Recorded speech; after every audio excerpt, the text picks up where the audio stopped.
I'm going to show you a really easy way to understand negative painting. And I'm going to show you how I would layer negative painting. So I cut out these different rectangle square shapes out of some old watercolor paper. And I'm just going to place them on my paper, trace them, and those will be the shapes I will be using to negative paint around. It's really a simple process. I just have to paint around the objects, easy as can be. But the idea is to paint all the way to the edge of the paper. Make sure I'm bringing that paint all the way to the edge of the paper and then right up against the next object.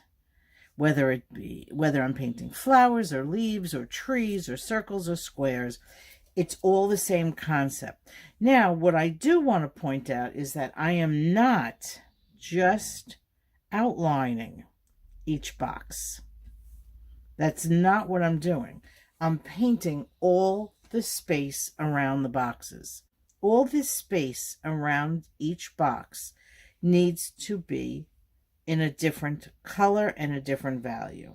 I'm working in a very light value. And now I've just created 3 boxes, 3 shapes that I've negative painted around. When layering and negative painting, this is where I think the magic happens. So I've negative painted around these objects.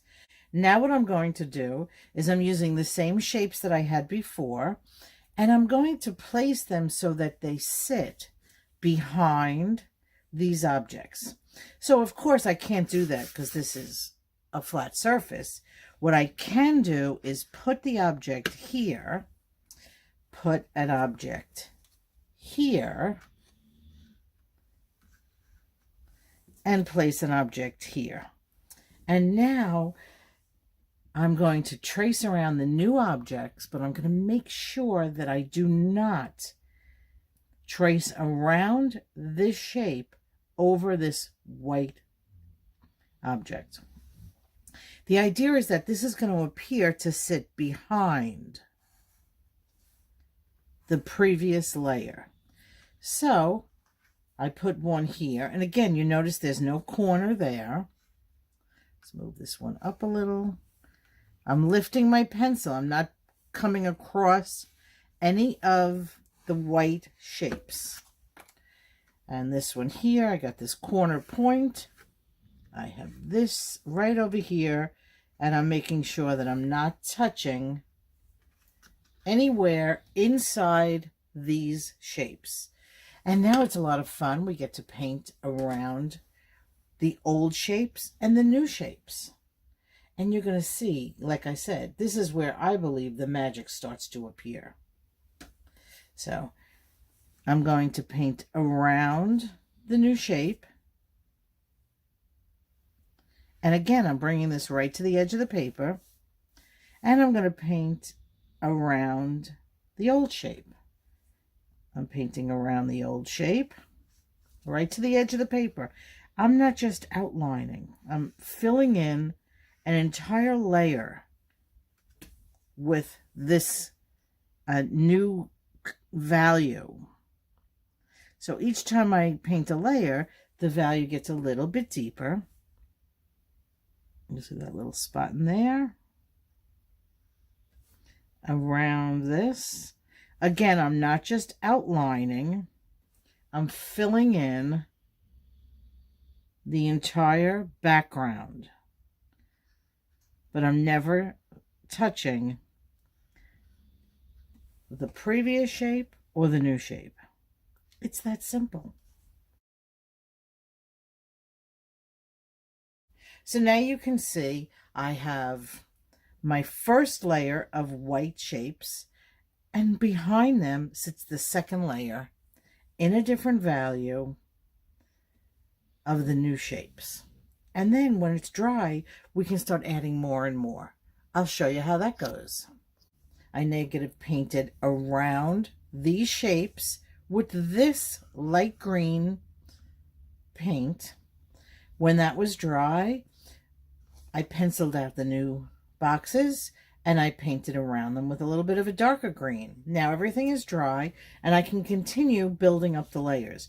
So now I can take these little pieces of watercolor paper that I've cut out, that I'm using as basically as stencils, and I can lay them down. And I'll put this one right over here. At this point, they really should overlap so you can see what, see the layering effect. And let's put this one right over here. So again, when I pick up my pencil and I start to pencil these in, I'm not putting any pencil lines over these previous shapes. I'm only putting them on the background. So I've got a corner up here that comes straight across. I'm lifting my pencil. There's only this little spot here. That's all you can see of this shape behind the others. This one has a corner here. Then it comes out on this side and continues from that box down. And this little one here. And you'll see the other thing that's happening is we're running out of space on the paper.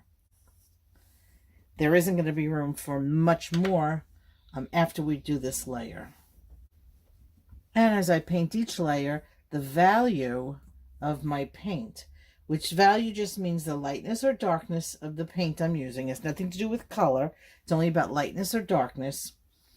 Becomes a little bit darker. When I do these paintings, I personally love starting in the middle and working out. So I come into the middle here and I can see the edge of this shape and the edge of this shape. So I'm going to paint around all those shapes.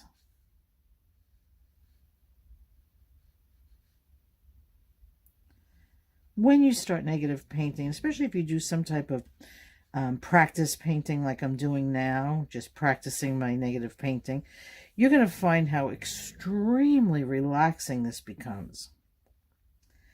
Again, I'm painting the entire paper except where I've previously left shapes.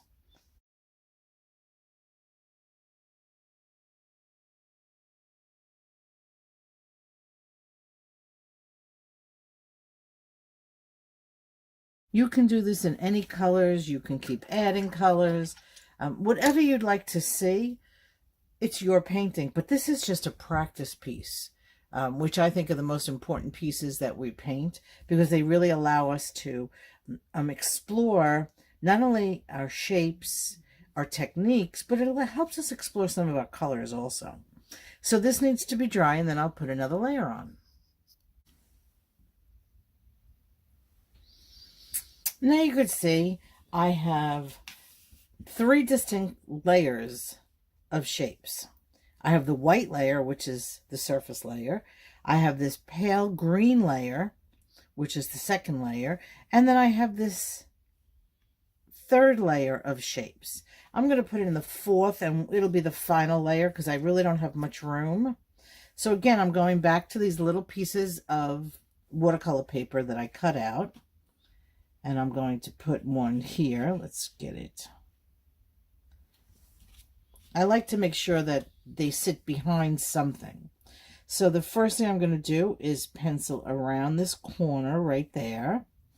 Come over here and pencil around. So I have one shape there, and there's really not a lot of room. So let's try a small one over here.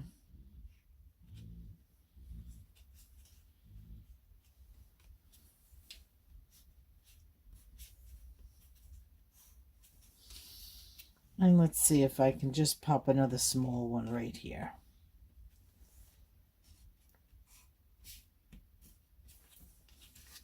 Okay, so I have 1, 2, 3 shapes. And let's make sure that I have my paint ready and that the value of my paint is a little darker than the previous layer. and I paint around every object from the white to the new shapes.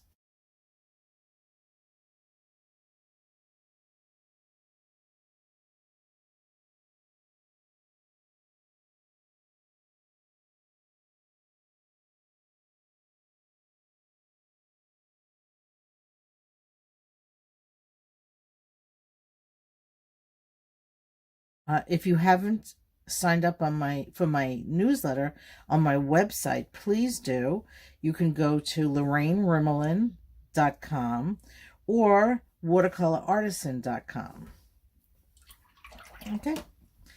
And now you can see how we have pushed back the background even further. Let me dry it and then we'll go over this one. So we've done 4 layers of shapes on this paper, painted around each shape. And now let's look at the layers. So we started out with white paper. And on the white paper, we put these shapes, and that became our first layer. Painted completely around them. This is the value we painted around the first shapes. Therefore, this value became our second layer. And now you can clearly see that layer 1 sits on top of layer 2. The next thing we did was we painted a third layer. And what we did there was we put down our shapes and then we painted around them. So this green that was painted around the first layer, this green was painted around the second layer. So it became our third layer of color. And you can clearly see the third one. So it sits 1 on top of 2 on top of 3. But then we added a 4th layer and it was in this color. And I don't really mean color, I mean value. So each layer that we painted, the value of that layer got darker and darker. So each layer of shapes got darker and darker. This is really a simple, quick way that I can navigate you through layering with negative painting. There's much more information on my YouTube channel at Lorraine Rimmelin. You can go there and watch longer videos where I do trees and leaves and flowers and lots of objects. So I hope you found great value in this, and I hope to see you in my next video. Thanks for being here. Bye.